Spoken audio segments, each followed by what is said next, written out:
Ishte e diel pas dite, një nga ato ditë të qeta që Tirana i përjeton rrallë, kur trafiku zbehet dhe zhurma e zakonshme e qytetit duket sikur shuhet në frymën e një ajri të freskët tetori.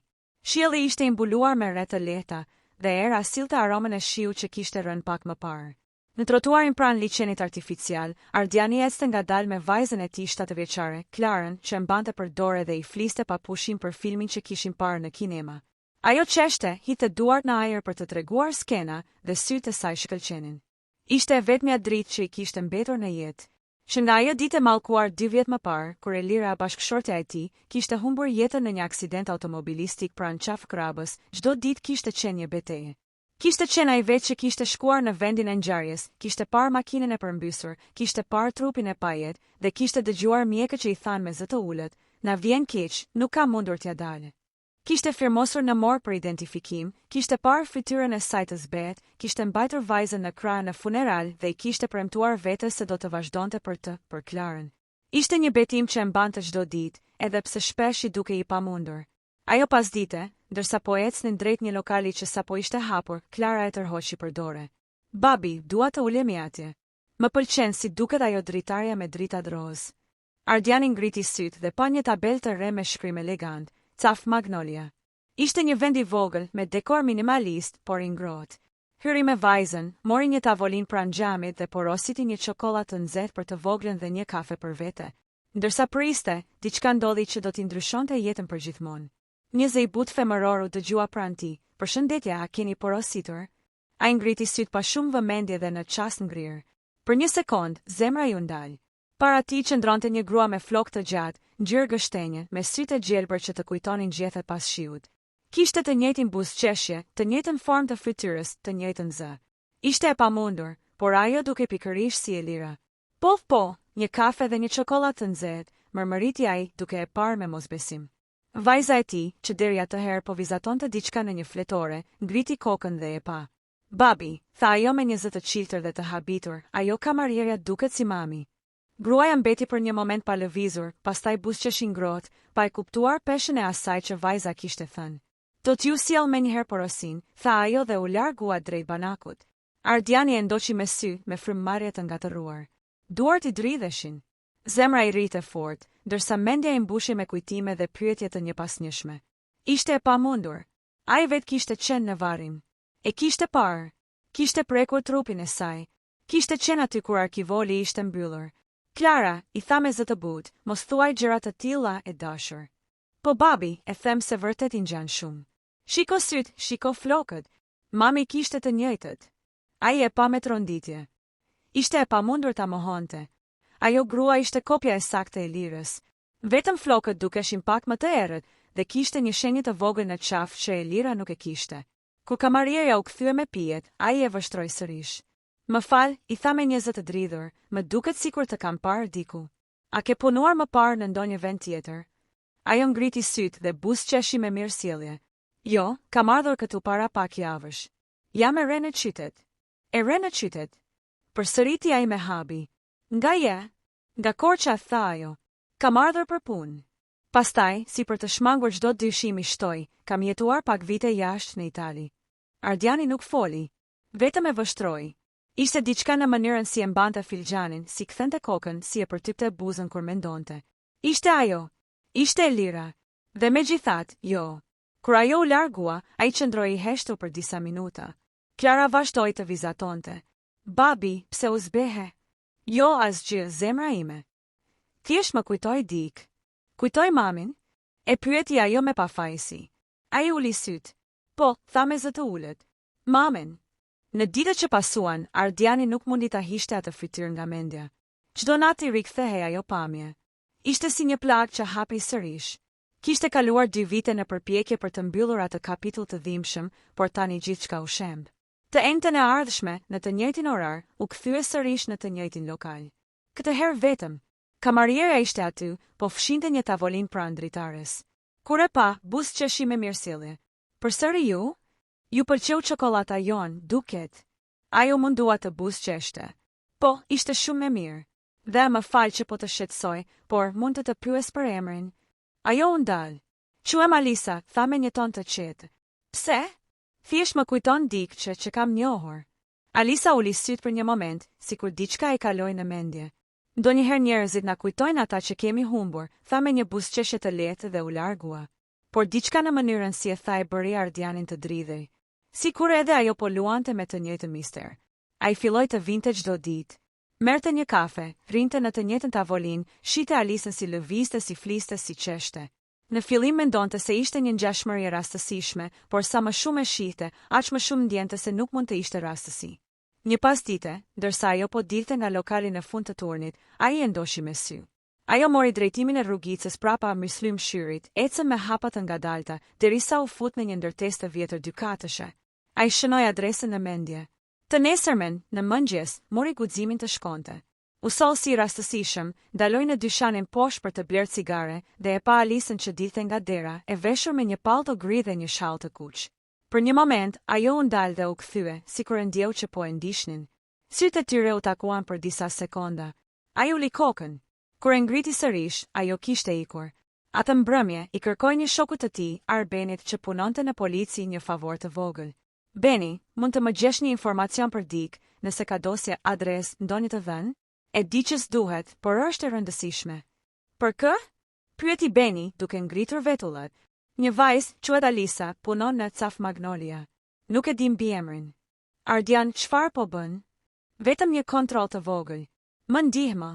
Pas 2 ditësh, Beni i dërgoi një mesazh, nuk kam gjetur shumë. Vetëm që quhet Alisa Kodra. Ka ardhur nga Korça para 2 muajsh. Ka aplikuar për kartë identiteti rishtazi. Asgjë e pazakont. Asgjë e pazakont, mendoi Ardiani, por ai nuk e besonte. Kishte diçka që nuk përputhej. Një grua që shfaqej papritur, me fytyrën identike të së shoqes së vdekur, me të njëjtën mënyrë të folurit, me të njëjtin zë. Një mbrëmje, ndërsa po largohej nga lokali, Alisa i tha papritur, ju vini shpesh këtu.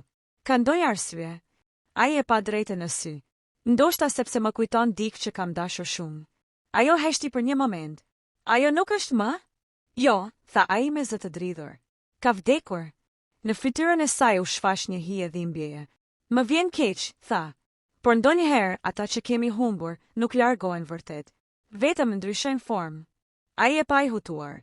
Çfarë do të thuash? Thjesht, mos i kërko përgjigje gjithmonë atë që she, tha ajo dhe u largua drejt banakut. Fjalët i mbetën në mendje si një jehon. Atë natë nuk fjeti. Në orën 3 të mëngjesit u ngrit, mori dosjen e vjetër të aksidentit dhe filloi ta rilexonte. Ishte gjithçka aty, raporti i policisë, fotografia e makinës së përmbysur, dëshmia e mjekëve. Por diçka e çuditshme i tërhoqi vëmendjen. Në raport thuhej se trupi ishte djegur pjesërisht, identifikimi ishte bërë sipas unazës së dorës, por ai nuk kishte menduar kurrë që ajo unazë mund të ishte e zëvendësuar. Në mëngjes, vendosi të shkojë në Vareza. Shëndroi para varrit të Elirës për minuta të tëra. Nëse je ti, përshpëriti ai me zë të ulët, më jep një shenjë. Mos më lër të çmendem. Kur u kthye në shtëpi, telefoni i ra. Ishte numër i panjohur. Zoti Ardian. Një zë femre në anën tjetër. Po, kush është? Hesh për një moment. Dua të them diçka për gruan tënde, por mos i thuaj askujt. Zoti Ardian, nuk mund të flas gjatë. Po më dëgjon. Ai ngriti zërin i tronditur. Po, kush je ti? Çfarë di për gruan time? Zëri në anën tjetër ul. Nuk mund të të them emrin tim tani, por ajo që ti beson se ka vdekur nuk është ajo që mendon. Elira nuk u gjet kur. Ai u ngrit në këmbë i zbehur. Çfarë po thua? Si su gjet? Un kam firmosur për trupin. Kam qenë aty. Po, ti ke firmosur për atë që të treguan. Por trupi që ishte në atë makinë nuk ishte i saj. Nuk ishte ajo. Elira është gjallë, ose të paktën ka qenë. Telefoni u mbyll. Ai u përpoqta thërriste sërish, por linja ishte e fikur. Trupi u drodh. U ul në koltuk, me duart në kokë. E ndjeu se çdo gjë që kishte ndërtuar për ta harruar, po shembej përsëri. Nëse Elira është gjallë, përshpëriti ai me vete, atëherë kush ishte në varr? Dritarët dridheshin nga era, dhe në atë heshtje mbyt se çdo gjë duke e pa qartë. Të nesërmen, shkoi sërish në Caf Magnolia. Alisa ishte aty. Kishte veshur një fustan të thjesht blu dhe dukej më e lodhur se zakonisht. Ai u ul në tavolinën e zakonshme dhe e priti derisa ajo ju afrua. Si je sot? E pyeti ai me zë të butë. Mirë, tha ajo, duke u përpjekur të buzëqeshte. Ju dukeni i shqetësuar. Ai e pa drejtë në sy. Dua të di kush je vërtet. Ajo ngriti vetullat. Të kam thënë, quhem Alisa. Pse mendon ndryshe? Sepse dje mora një telefonat, tha ai. Dikush më tha që gruaja ime nuk ka vdekur. Dhe pastaj të pashtu. Nuk mund të jetë rastësi. Ajo uli syt. Duart i dridheshin lehtë. Nuk e di për çfarë po flet. Alisa, tha ai me ton lutës, të lutem, nëse di diçka më thuaj.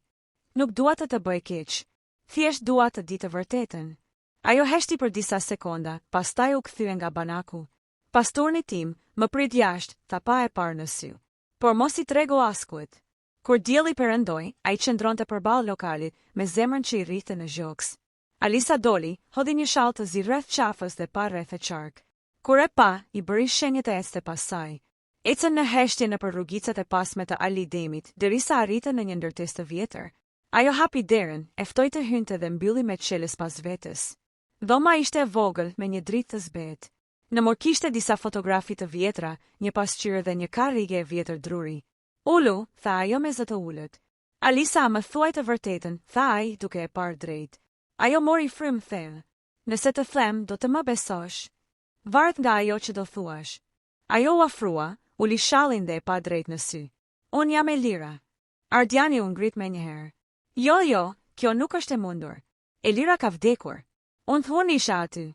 Ajo ju afrua. Ti ishe aty, por nuk ishte trupi im. Ishte një grua tjetër në makinën time. E gjithë ngjarja ishte inskenuar. Ai u tërhoq, i tronditur. Pse? Kush do ta bënte diçka të tillë? Ajo uli kokën, sepse dikush më kërkonte të më vriste. Dhe unë u detyrova të zhdukesha. Fjalët e saj ranë sigur në heshtje. Ai ndjeu sikur toka po i rrëshiste nën këmbë. Dikush të kërkonte të të vriste. Kush? Eltoni, tha ajo. Ardiani ngriti vetullat. Eltoni? Shoferi yt, ai që humbi jetën në aksident. Ajo lëvizi kokën ngadalë. Ai nuk humbi jetën. Ai ishte pjesë e planit. E dinte gjithçka. Ishte dashnori im. Ardiani u tërhoq një hap prapa, sikur dikush ta kishte qelluar. Çfarë po thua? Ti ke pasur një lidhje me të? Ajo uli syt, me lotë që i rrëshitën faqeve. Ishte një gabim, një marrëzi që më rrëmbeu. Ai më manipuloi, më bëri të besoj se do të largoheshim bashkë, se do të fillonim jetën diku tjetër. Por pastaj gjithçka doli jashtë kontrollit. Ai donte të zhdukte gjithçka që lidhej me ty, me mua, me vajzën tonë. Ai nuk foli, vetëm e pa me fytyrën e ngrirë. Kur kuptova se çfarë planifikonte, ishte vonë. Makina doli nga rruga dhe ai tentoi të më vriste. Unë arrita të largohem në çastin e fundit, ndërsa makina u përplas. Një trup tjetër, që ai kishte marrë për ta përdorur si mbulim, u gjet në vendin tim. E lash të gjithë botën të besonte se kisha vdekur. Dhe për 2 vjet ku ishe? Pyeti ai me zë që mezi dilte. Jashtë në Itali. Punova në fshehtësi. Nuk mund të kthehesha. Kam pritur momentin kur të isha e sigurt që askush s'më ndishte më. Deri kur mora vesh se Eltoni ishte vrarë në një përplasje me policinë në Mal të Zi. Atëherë u ktheva, por s'mund të afrohesha menjëherë. Duhet të sigurohesha që askush nuk më kërkonte më. U bëra Alisa, fillova punë këtu dhe të pash. Ai mori frymë me vështirësi. Dhe tani, çfarë do që të bëj unë me këtë? Ajo u afrua dhe i mori duart. Dua ta shoh vajzën. Vetëm një herë. T'ja dëgjoj zërin. Ai i tërhoqi duart. Jo, ti nuk mund të shfaqesh papritur dhe të kërkosh të shohësh vajzën që ka qarë çdo natë për ty. Nuk mund t'i hapësh sërish plagën. E di, tha ajo me lot në sy. Por ajo është gjithçka që kam. Për disa minuta nuk foli askush. Në dritarën e vogël, shihej drita e rrugës që dridhej në errësirë. Ai ndjeu një përzierje zemërimi, dhimbje dhe dashurie që nuk kishte vdekur kurrë. Ti më the që Eltoni donte të vriste, tha ai. Por nëse është vrarë, pse ke frikë ende? Ajo ngriti kokën, sepse ai si ishte vetëm. Kishte njerëz të tjerë, njerëz që e dinin çfarë kishte ndodhur dhe që s'do duan kurrë që unë të flas. Në atë moment, dritarja u përplasi lehtë. Ajo ngriti syt, fytyra ju zbe. Dikush është jashtë, pëshpëriti. Ajo ngrit dhe pa nga dritarja. Një siluet kaloi shpejt poshtë. Duhet të largohesh tani, i tha ajo me nxitim. Nëse më gjen me ty, do jesh në rrezik. Jo, nuk do të lë më vetëm. Ajo e shtyu lehtë drejt derës. Të lutem, për Klarën. Ai doli në rrugë, me zemrën që i rrihte fort. Kur u kthye për ta parë sërish, ajo kishte mbyllur dritaren dhe drita u fik. Në ditët që pasuan, nuk mundi ta gjente më. Lokali, Caf Magnolia, ishte mbyllur papritur, dritaret e zëna me letër, tabela e hequr. Asnjë shenje e Alisës. Shkoi në ndërtesën ku e kishte parë, por banorët i thanë se asnjë grua me atë përshkrim nuk kishte jetuar atje. E vetmja gjë që i kishte mbetur ishte një fotografi e vjetër në telefon, ku dallohej ajo në sfond me uniformën e kamarierës. Ai e shikonte çdo natë, duke u përpjekur të kuptonte nëse ajo që kishte parë kishte qenë realitet apo një fantazmë e dhimbjes së tij. Një mëngjes, ndërsa po përgatiste vajzën për në shkollë, Klara tha papritur: "Babi, mami erdhi në ëndërmbrëm." Ai ngriti syt. "Erdhi?" "Po. Më tha të mos qaj më dhe se do të vi kur të kem ditëlindjen." Pastaj u zhduk. Ardiani e përqafoi fort. E ndjeu trupin e saj të vogël që dridhej. Në mendjen e tij, fjalët e Alisës i hanin sërish, ndonjëherë ata që kemi humbur nuk largohen. Vetëm ndryshojnë formë. Por historia nuk mbaroi aty.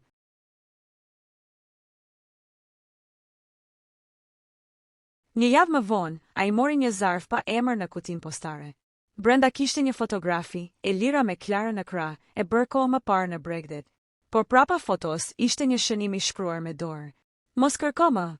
Kujdesu për të. Të dua për jetë." Në qoshën e poshtme të letrës, një njollë zbel gjaku. Dhe poshtë saj, një inicial, në caf magnolia mbizotëronte një aromë e përzier vanilje dhe kafie të freskët. Dritarët e mëdha linin të hynë të drita e butë pas ditës, ndërsa në sfond dëgjohej një muzikë e qetë franceze. Klara ul në një nga tavolinat pranë xhamit, duke vështruar kalimtarët me kurreshtje. Ardiani ul përballë saj, për vështrimi i tij rinte i humbur si zakonisht në ndonjë cep bosh të mendimeve që nuk i ndaheshin. Një zej butë nxori nga mendimet. "Çfarë do të porosisni?" pyeti kamarierja. Ardiani ngriti syt dhe trupi i tij u drodh si të kishte kaluar rrymë. Zemra i ndaloi për një sekond. Futyra, zëri, sytë. Ai flok kafe, pak të valëzuar. Ishte si ta shite përsëri Elenën. "Babit," i tha Klara me ton të butë. Ajo kamarierja duket si mami. Kamarierja buzëqeshi me mirësjellje, pa kuptuar çfarë ndodhi. "Dy çokolata të nxehta?" pyeti ajo. Ardiani u përposhtë të buzëqeshte. "Po ju lutem," tha me zë të dridhur. Kamarierja u largua me hapa të lehtë. Ai qëndroi pa lëvizur, sytë e tij ndjekin çdo lëvizje të saj nga pas banakut. Ishte e pamundur. Ai kishte parë trupin e Elenës atë ditë. Kishte qëndruar mbi arkivol, kishte mbajtur vajzën për dore, kishte dëgjuar fjalët e priftit. Kishte ndjer erën e trëndafilave të bardhë në varrim. Ishte aty. Ishte reale. Por ajo vajzë, ajo grua ishte kopje e saj. Identike. Pas pak, ajo u kthye me filxhanët në dorë. Kur u afrua, Ardiani vurire një detaj që e la pa frym. Në dorën e saj të djathtë kishte një nishan të vogël në të njëjtin vend ku e kishte edhe Elena. Një pikë kafe, pak mbi kyç. Zemra i rahu fort. Ai nuk mund të ishte duke u çmendur apo ndoshta po? "Faleminderit," tha ai me një zë të mbytur. Kamarierja buzëqeshi përsëri. "Ju lutem kënaquni. Nëse ju duhet diçka tjetër, më thërrisni." Zëri i ishte i njëjtë. Pasi ajo u largua, Klara i tha me naivitet: "Babi, pse u zbe kaq shumë?" Ai mori frymë thellë. "Nuk është asgjë e dashur. Vetëm më duket sikur e kam parë diku." "Si mamin?" Ardiani nuk foli. Vetëm mori filxhanin dhe piu një gëllenik për të fshehur emocionet, por mendimet nuk e lanë rehat. Ai duhet ta dinte kush ishte ajo vajzë. Ndoshta ishte thjesht një rastësi. Ndoshta një ngjashmëri e habitshme. Por njeriu që ka humbur dikë të dashur e njeh me çdo detaj, dhe ai nuk gabonte. Kur u ngritën për të ikur, ai priti që vajza të mblidhte porosit. "Më falni," i tha, "a mund të di emrin tuaj?" Ajo u hapi për një çast, por u përgjigj me buzëqeshje: "Sara." "Sarat," përsëriti ai. "Po, pse?" "Asgjë. Thjesht më duket i njohur," tha ai dhe buzëqeshi me zor. Ai doli nga lokali me Klarën për dore, por syt nuk ju ndan nga ajo. Kur ajo kaloi pas banakut, një drita mbi fytyrën e saj, ishte e njëjta shprehje, e njëjta mënyrë si Elena ngrinte vetulla kur buzëqeshte. Atë mbrëmje, Ardiani nuk mundi të flinte. U përpoqta ta binte veten që ishte thjesht ngjashmëri, por diçka në brendësi pëshpëriste ndryshe. Ai mori laptopin, kërkoi faqen e lokalit në Instagram. Caf Magnolia, profili i ri, hapur vetëm një muaj më parë. Shkoi në fotot e stafit, dhe ja ku ishte Sara me uniformën e zezë, duke qeshur pranë pronarit. E zmadhoi foton. Zemra i ndaloi. Ishte e njëjta fytyrë, por ajo që e tronditi më shumë ishte një koment poshtë fotos nga një vajzë që shkruante: "Mirë se u ktheve në Tiranë, motër. Më mungove shumë." Motër. Ai klikoi në profilin e vajzës. Quhej Diana Bregu. Në bio shkruante: "Nga Durrësi." Jetoj në Romë. Dhe ndër fotot e vjetra një foto nga viti 2018, Sara dhe Diana, të dyja të buzëqeshura në një plazh me një mbishkrim, motra ime e madhe, jeta ime. Në atë moment, diçka u thye brenda tij.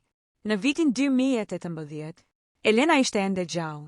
Dhe ajo foto ishte bërë pikërisht në muaj ngusht, po atë muaj që Elena i kishte thënë se do të shkonte për puna vullnetare në Durrës me disa miq.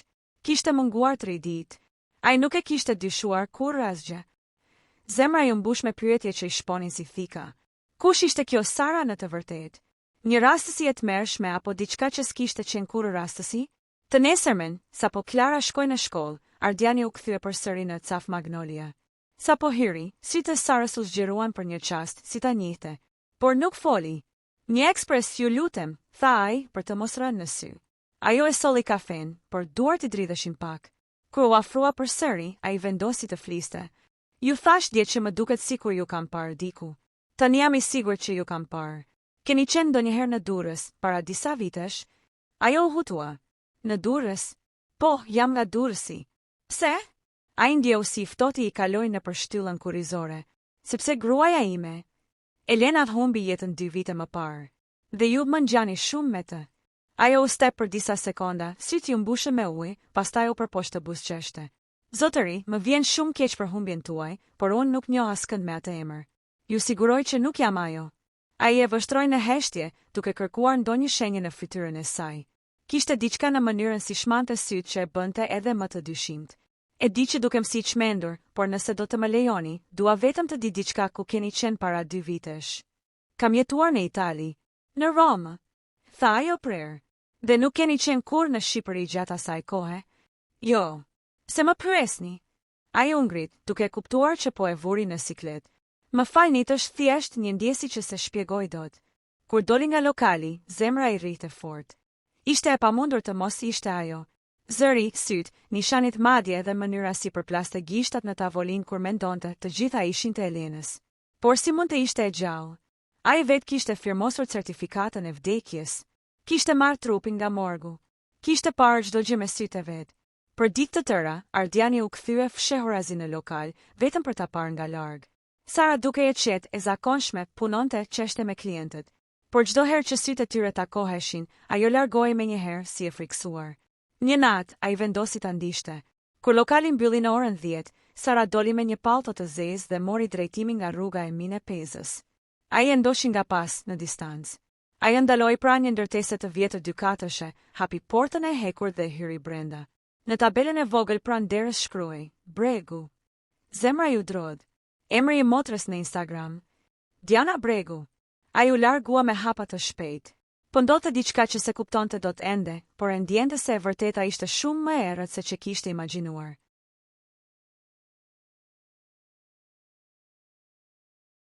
Një javë më vonë, ai mori një zarf pa emër në kutinë postare. Brenda kishte një fotografi, Elira me Klarën në krah, e bërë kohë më parë në Bregdet. Por prapa fotos ishte një shënim i shkruar me dorë. Mos kërko më. Kujdesu për të. Të dua për jetë. Në qoshën e poshtme të letrës, një njollë zbel gjaku. Dhe poshtë saj, një inicial, në Caf Magnolia mbizotëronte një aromë e përzier vanilje dhe kafe të freskët. Dritarët e mëdha linin të hynë të drita e butë pas ditës, ndërsa në sfond dëgjohej një muzikë e qetë franceze. Klara ul në një nga tavolinat pranë xhamit, duke vështruar kalimtarët me kurreshtje. Ardiani ul përballë saj, për vështrimi i tij rrinte i humbur si zakonisht, në ndonjë cep bosh të mendimeve që nuk i ndaheshin. Një zej butë nxori nga mendimet. Çfarë do të porosisni? Pyeti kamarierja. Ardiani ngriti sytë dhe trupi i tij u drodh si të kishte kaluar rrym. Zemra i ndaloi për një sekond. Fytyra, zëri, sytë. Ai flok kafe, pak të valëzuar. Ishte si ta shite përsëri Elenën. Babit, i tha Klara me ton të butë. Ajo kamarierja duket si mami. Kamarierja buzëqeshi me mirësjellje, pa kuptuar çfarë ndodhi.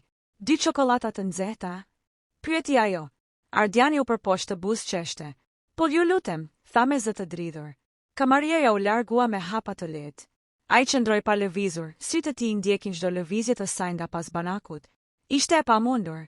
Ai kishte parë trupin e Elenës atë ditë. Kishte qëndruar mbi arkivol, kishte mbajtur vajzën për dore, kishte dëgjuar fjalët e priftit. Kishte ndjerë erën e trëndafilave të bardhë në varrim. Ishte aty. Ishte reale, por ajo vajzë ajo grua ishte kopje e saj. Identike. Pas pak, ajo u kthye me filxhanët në dorë. Kur u afrua, Ardiani vurire një detaj që e la pa frym. Në dorën e saj të djathtë kishte një nishan të vogël në të njëjtin vend ku e kishte edhe Elena. Një pikë kafe, pak mbi kyç. Zemra i rahu fort. Ai nuk mund të ishte duke u çmendur apo ndoshta po? Faleminderit, tha ai me një zë të mbytur. Kamarierja buzëqeshi përsëri. Ju lutem kënaquni. Nëse ju duhet diçka tjetër, më thërrisni. Zëri i ishte i njëjtë. Pasi ajo u largua, Klara i tha me naivitet, babi, pse u zbe kaq shumë? Ai mori frym thellë. Nuk është asgjë e dashur. Vetëm më duket sikur e kam parë diku. Si mamin? Ardiani nuk foli. Vetëm mori filxhanin dhe piu një gëllenik për të fshehur emocionet, por mendimet nuk e lanë rehat. Ai duhet ta dinte kush ishte ajo vajzë. Ndoshta ishte thjesht një rastësi. Ndoshta një ngjashmëri e habitshme. Por njeriu që ka humbur dikë të dashur e njeh me çdo detaj dhe ai nuk gabonte. Kur u ngritën për të ikur, ai priti që vajza të mblidhte porosit. Më falni, i tha, a mund të di emrin tuaj? Ajo u hapi për një çast, por u përgjigj me buzëqeshje, Sara. Sarat, përsëriti ai. Po, pse? Asgjë. Thjesht më duket i njohur, tha ai dhe buzëqeshi me zor. Ai doli nga lokali me Klarën për dore, por syt nuk ju ndan nga ajo. Kur ajo kaloi pas banakut, një drita mbi fytyrën e saj, ishte e njëjta shprehje, e njëjta mënyrë si Elena ngrinte vetulla kur buzëqeshte. Atë mbrëmje, Ardiani nuk mundi të flinte. U përpoq ta binte veten që ishte thjesht ngjashmëri, por diçka në brendësi i përshpëriste ndryshe. Ai mori laptopin, kërkoi faqen e lokalit në Instagram. Caf Magnolia, profili i ri, hapur vetëm një muaj më parë. Shkoi në fotot e stafit, dhe ja ku ishte, Sara me uniformën e zezë, duke qeshur pranë pronarit. E zmadhoi foton. Zemra i ndaloi. Ishte e njëjta fytyrë, por ajo që e tronditi më shumë ishte një koment poshtë fotos nga një vajzë që shkruante: Mirë se u ktheve në Tiranë, motër. Më mungove shumë. Motër. Ai klikoi në profilin e vajzës. Quhej Diana Bregu. Në bio shkruante, nga Durrësi. Jetoj në Rom. Dhe ndër fotot e vjetra një foto nga viti 2018. Sara dhe Diana, të dyja të buzëqeshura në një plazh me një mbishkrim: Motra ime e madhe, jeta ime. Në atë moment, diçka u thyrë brenda tij. Në vitin 2018, Elena ishte ende gjallë. Dhe ajo foto ishte bërë pikërisht në muaj ngushtë, po atë muaj që Elena e kishte thënë se do të shkonte për puna vullnetare në Durrës me disa miq. Kishte munguar 3 ditë. Ai nuk e kishte dyshuar kurrë asgjë. Zemra ju mbush me pyetje që i shponin si thika. Kush ishte kjo Sara në të vërtetë? Një rastësi e tmerrshme apo diçka që s'kishte qenë kurrë rastësi? Të nesërmen, sapo Klara shkoi në shkollë, Ardiani u kthye përsëri në Caf Magnolia. Sapo hyri, sytë e Sarës u zgjeruan për një çast, si ta njihte, por nuk foli. Një ekspres, ju lutem, tha ai për të mos rënë në sy. Ajo e solli kafen, por duart i dridheshin pak. Kur u afrua përsëri, ai vendosi të fliste. Ju thash dje që më duket sikur ju kam parë diku. Tani jam i sigurt që ju kam parë. Keni qenë ndonjëherë në Durrës, para disa vitesh? Ajo u hutua. Në Durrës? Po, jam nga Durrësi. Pse? Ai ndjeu si ftohti i kaloi në përshtyllën kurrizore. Sepse gruaja ime, Elena, humbi jetën 2 vite më parë. Dhe ju më ngjani shumë me të. Ajo u step për disa sekonda, sytë ju mbushën me ujë, pastaj u përpoq të buzëqeshte. Zotëri, më vjen shumë keq për humbjen tuaj, por unë nuk njoh askënd me atë emër. Ju siguroj që nuk jam ajo. Ai e vështroi në heshtje, duke kërkuar ndonjë shenjë në fytyrën e saj. Kishte diçka në mënyrën si shmante sytë që e bënte edhe më të dyshimt. E di që dukem si i çmendur, por nëse do të më lejoni, dua vetëm të di diçka ku keni qenë para 2 vitesh. Kam jetuar në Itali, në Rom, tha ajo prerë. Dhe nuk keni qenë kur në Shqipëri gjatë asaj kohe? Jo. Se më pyesni? Ai u ngrit, duke kuptuar që po e vuri në siklet. Më falni, është thjesht një ndjesi që se shpjegoj dot. Kur doli nga lokali, zemra i rrite fort. Ishte e pamundur të mos ishte ajo. Zëri, syt, nishanit madje dhe mënyra si përplaste gishtat në tavolin kur mendonte, të gjitha ishin të Elenës. Por si mund të ishte e gjallë? Ai vetë kishte firmosur certifikatën e vdekjes. Kishte marrë trupin nga morgu. Kishte parë çdo gjë me sytë e vet. Për ditë të tëra, Ardiani u kthye fshehurazi në lokal, vetëm për ta parë nga larg. Sara, duke e qetë e zakonshme, punonte çeshte me klientët. Por çdo herë që sytë e tyre takoheshin, ajo largohej menjëherë si e friksuar. Një natë, ai vendosi ta ndishte. Kur lokali mbylli në orën 10, Sara doli me një pallto të zezë dhe mori drejtimin nga rruga e Mine Pezës. Ai e ndoshi nga pas në distancë. Ai ndaloi pranë një ndërtese të vjetër dykatëshe, hapi portën e hekur dhe hyri brenda. Në tabelën e vogël pranë derës shkruaj: Bregu. Zemra ju drodh. Emri i motrës në Instagram: Diana Bregu. Ai u largua me hapa të shpejt. Po ndodhte diçka që se kuptonte dot ende, por e ndjente se e vërteta ishte shumë më e errët se që kishte imagjinuar.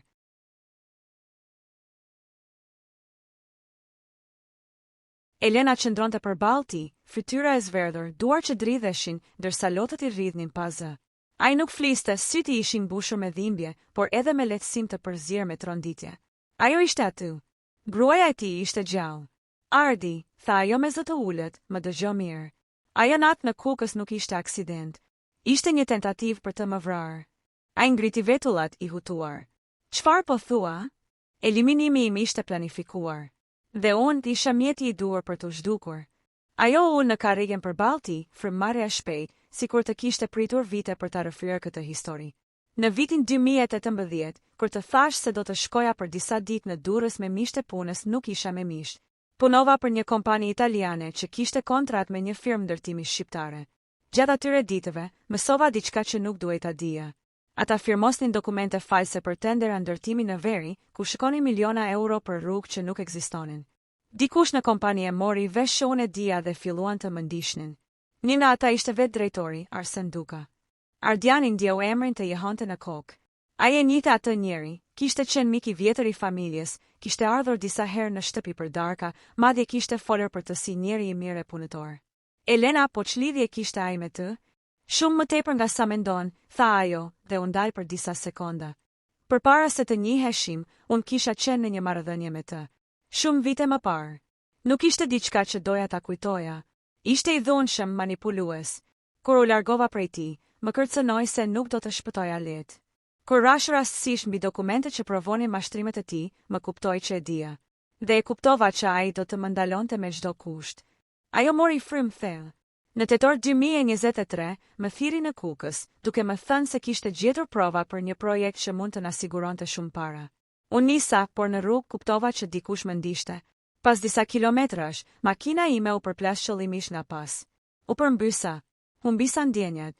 Kur u zgjova, isha në një shtëpi të braktisur me plag në dorë dhe një grua e panjohur po kujdesej për mua. Ajo më tha se kishte gjetur trupin tim në rrugë dhe më kishte shpëtuar. Por si u shpall vdekja jote? Pyeti Ardiani me zë të mekur. Eliminuan një grua tjetër, një vajzë e re që punonte si shofer rezerv për kompaninë. Ishte rreth moshës sime, e plagosur rënd në një aksident po atë ditë. Ata e përdorën trupin e saj për të zëvendësuar timen. Dokumentet e mia ishin në makinë, dhe ata e dogjin makinën për të zhdukur çdo zhurmë. Ardiani e mbuloi fytyrën me duar. Dhe ti vendose të mos më tregosh? Të mos i tregosh vajzës që ishe gjallë. Lotët i rridhnin në faqe. Në fillim nuk mundesha. Kisha frikë. Arsen Duka e dinte që isha gjallë. Më kërkoi për muaj të tërë.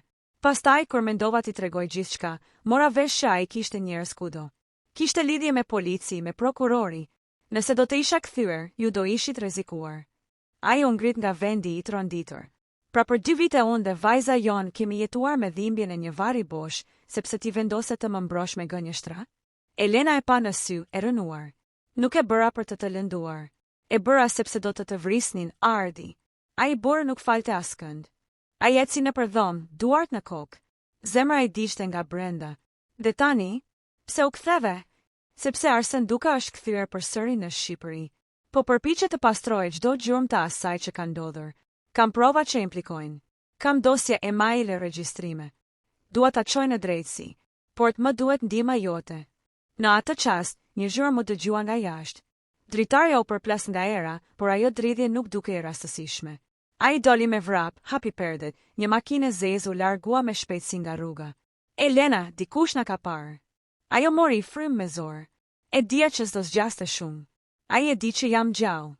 Në ditët që pasuan, Ardiani dhe Elena u fshehen në një apartament të vjetër në Kamës, ndërsa Iliri, miku i policisë, filloi të hetonte dosjet e Dukas. Brenda pak ditësh, gjeti lidhje me disa kompani ndërtimi fiktive dhe transferime të çuditshme parash në Itali. Por gjithçka ndryshoi natën e 4. Në mesnat, dera e apartamentit u përplas me forcë. Një grup burrash me maska hyn brenda. Ardiani e shtyu Elenën në një dhomë tjetër, duke mbyllur derën. Një përplasje, një britmë, një e shtën. Kur gjithçka u qetësua, Elena hapi derën me duar që i dridheshin. Në korridor, Ardiani ishte ulur në tokë, me gjakun që i rrithe nga krahu, por i gjallë. Njëri nga sulmuesit ishte shtrirë, pa ndjenja. Në dorën e tij ishte një celular. Në ekran, një mesazh i fundit: "Mos i lini të dalin gjallë." Urdhër nga Ad. Ata u larguan atë natë, duke lënë pas gjithçka. Me ndihmën e Ilirit, kaluan në një shtëpi të sigurt pranë Shkodrës.